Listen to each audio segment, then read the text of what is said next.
Hi, my name is Isaac Gomez, and I will be presenting John Yoder's The Christian Witness to the State. John Yoder was an ethics and theology professor at Notre Dame University and Associated Mennonite Biblical Seminary. He received his doctorate from the University of Basel, Switzerland, and was a member of the Mennonite Church in Elkhart, Indiana. In this book, he outlines the relationship between the community of faith, the church, and the state. Three questions that help us trace his arguments are: one, what is the nature of the church? Two, what is its mission? And three, how does the order of redemption intersect with the order of providence? More specifically, he's concerned with making a way for pacifism that is neither an obscure nor an irrelevant Christian witness to the state. Integral to the calling of the church is for it to demonstrate what love means in social relations.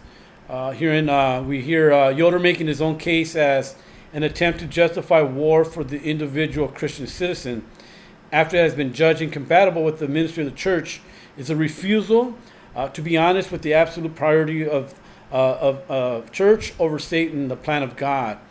In the first chapter, Yoder makes it very clear from the very get-go that his primary purpose is to analyze whether it is truly the case that a Christian pacifist position rooted not in pragmatic or psychological but in Christological considerations is thereby irrelevant to social order.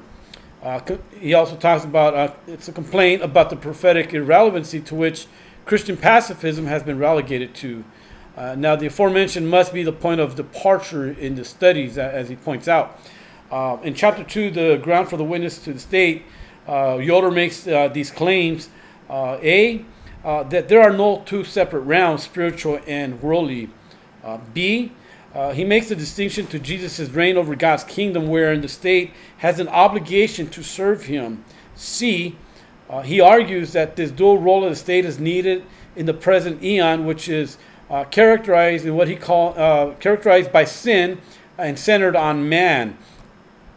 The third chapter, the form of the church's witness, having therefore understood Jesus' reign over God's kingdom concerning the dual role of the state, Yoder argues that the Christian church knows why the state exists.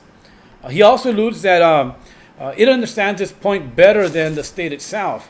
Thus, a provision is made for its justification of speaking, and the standard applies in evaluating the way that authority is exercised to function, whereby this viewpoint helps one defeat this presumed prophetic irrelevancy to which Niebuhr wants to condemn pacifists.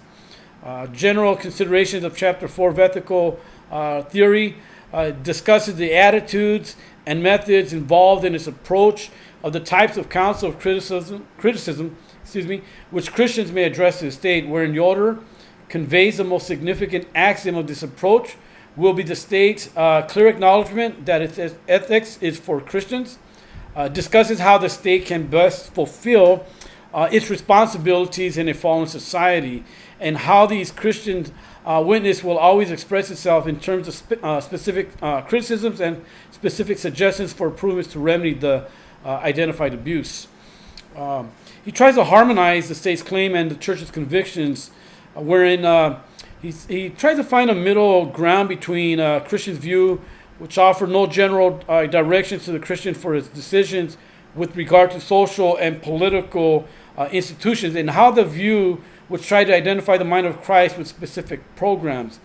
The fifth chapter, Criteria of Political Judgment, deals with the fundamental problem as not being how to express the Christian's analysis of political events, but rather of how to understand within a Christian framework by what right such a judgment may be formulated by Christians and addressed to social leaders.